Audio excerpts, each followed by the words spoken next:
कई प्रकार का सुख होता है, संसारी सुख भी। एक सुख में आदमी मुस्कुराता है, मामूली सुख मिला, होठ थोड़ा फैल जाता है, उसको मुस्कुराना कहते हैं, स्मितम उसका नाम है। उसके बाद थोड़ा दांत भी दिखाई पड़ा तो अब हसितम, उसमें आवाज नहीं होती, थोड़ा और फैल गया मुंह, अधिक सुख मिला। और सुख मिलता है तो आवाज होती है हल्की हल्की और अधिक सुख मिलता है तो और जोर से हंसता है, उसको कहते हैं अपहसित। और सुख मिलता है तो और जोर से हंसता है, उसको कहते हैं अतिहसित। और जब बहुत सुख मिलता है तो उसको कहते हैं अट्टहास, हा हा हा हा, ऐसे होता है अट्टहास। तो अट्टहास में लोटपोट हो जाता है आदमी, हंसते हंसते गिर जाता है, आंखों से पानी आने लगता है, इतना अधिक सुख मिलता है। तो जब ठाकुर जी को गोपियां गाली देती हैं, दो गाली सबसे खतरनाक संसार में होती है। किसी को चोर कह दो अथवा कैरेक्टरलेस कह दो, दुराचारी कह दो, जार कहते हैं उसको। और यही दो गाली देती हैं गोपियां। तुमने मन को चुराया और मन के चुराने से हमारा पतिव्रत भंग हो गया। पतिव्रता का मतलब क्या होता है? जिसका मन अपने पति के अतिरिक्त कहीं भी एक क्षण को भी अटैच्ड ना हो,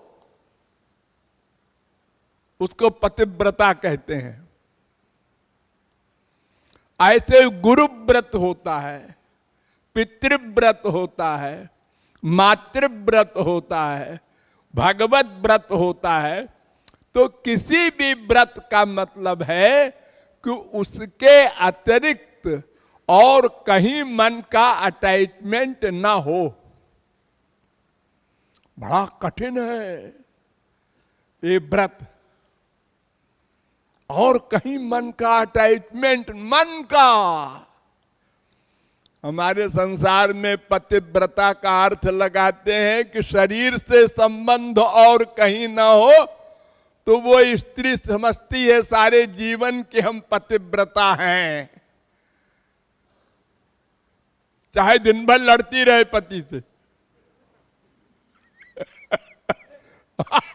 अरे सोचना,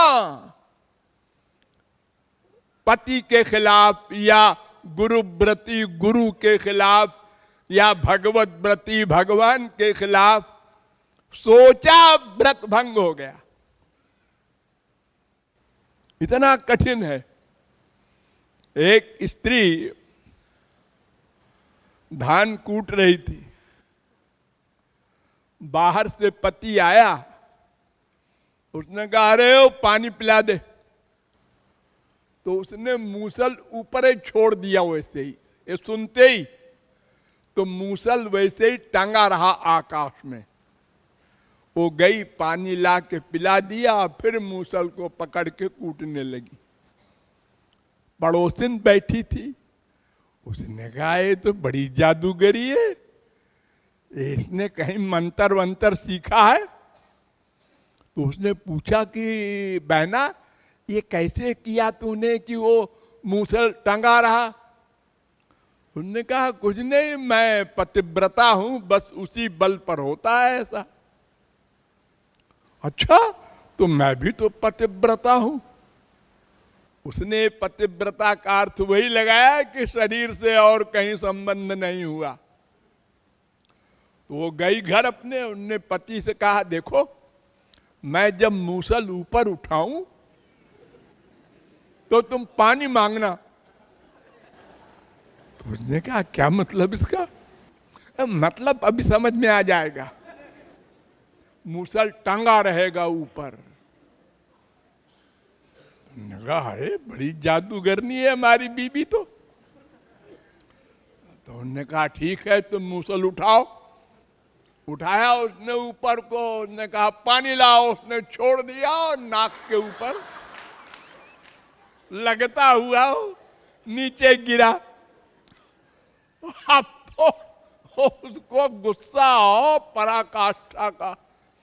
वो दौड़ी दौड़ी गई, पति तो हंसता हुआ चला गया और वो गई पड़ोसिन के पास कि क्यों रे तूने हमको बेवकूफ बनाया और कहा कि मैं पतिव्रत धर्म से ऐसे मूसल हमारा टंगा रहा, मैंने तो ऐसा किया तो वो नीचे गिर गया।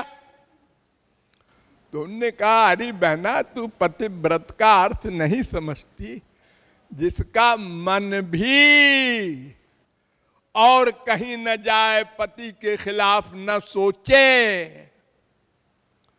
और ये तो तूने ऐसा तो बताया नहीं था।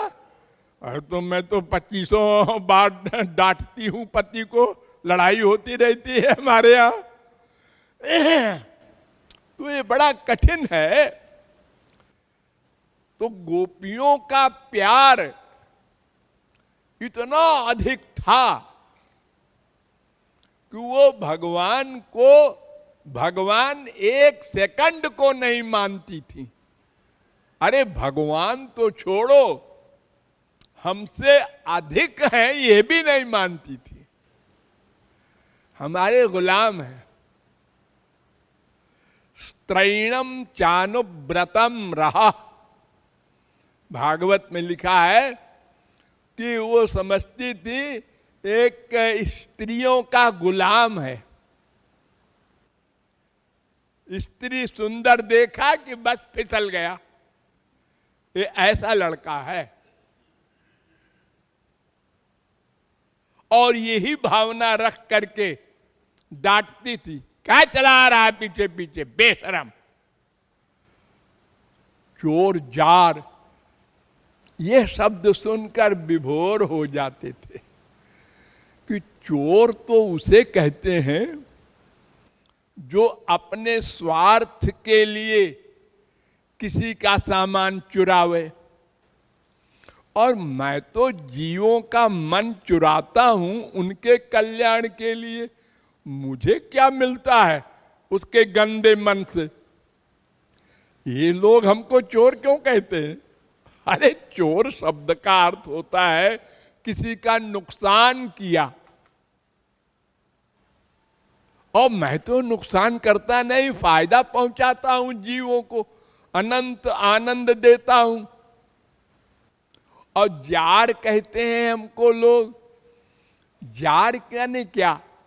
गोपीनाम तत्पतीनाम च सर्वेषामेव देहिनाम। मैं तो गोपियों और गोपियों के पतियों का भी पति हूं, सबके अंदर बैठा रहता हूं, सबके अंदर बैठा हूं। फिर मैं जार कहां हुआ? जार तो पराया होता है। तो झूठ बोल रही है गोपियां, हमको चोर जार कह रही है। कितनी भोली भाली है। ठाकुर जी विभोर होते थे कि वेद में तो बड़ी बड़ी स्तुति है, सहस्र शीर्षा पुरुषा सहस्राक्ष, बड़े बड़े अनंत सिर, अनंत गुण, अनंत शक्तियां, सब चीज अनंत। भगवान की कोई चीज लिमिटेड नहीं, सीमित नहीं। अनंत गुण, अनंत शक्तियां, अनंत कोटि ब्रह्मांड, अनंत भक्त,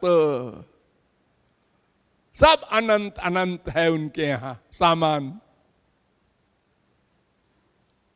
लेकिन वो प्रेम उनकी भगवत्ता भुला देता है, तो वो भी भूल गए और गोपियां भी भूल गई कि हम उनके अंश एक तुच्छ जीव हैं। हमारी गिनती तो जैसे समुद्र का एक बूंद होता है, वो भी नहीं। कहां भगवान और कहां जीव।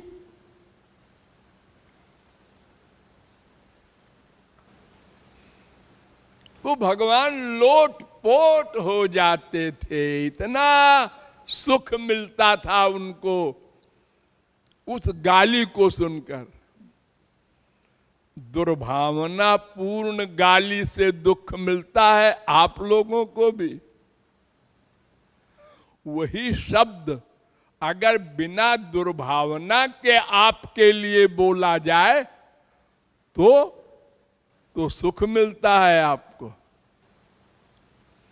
देखो, अब आजकल का तो विशेष मुझे पता नहीं, मेरे बचपन में ससुराल में जब कोई जाता था, शादी होती थी, तो ढोल बजा बजा के गाली देती थी स्त्रियां, बड़े शौक से। और गाली देने के लिए स्त्रियां होती थी किराए की, वो बुलाई जाती थी, उसको भाटिन कहते थे यहां गांव में। वो आवे, उनको 1 रुपया दे दो, वो 1 घंटा गाली देंगी। और बड़ी गंदी गंदी गाली, आप सुन न सकें अच्छा भला आदमी कान से, लेकिन वो गाली सुन करके जो आदमी खाना खाता था तो और 15 मिनट बैठता था अचार चाटता हुआ, और दो गाली, ये हार जाए, इसको हम हरा के मानेंगे, आज दे गाली कितना देती है। बुरा मानने की कौन कहे, वो विभोर हो रहा है। तो दुर्भावना वाली गाली में ही आप लोग भी फीलिंग करते हैं, सद्भावना की गाली में कोई फीलिंग नहीं करता, उसमें विभोर होता है। तो ठाकुर जी भी लोटपोट हो जाते थे उनकी चोरी जारी की गारी को सुनकर। यस।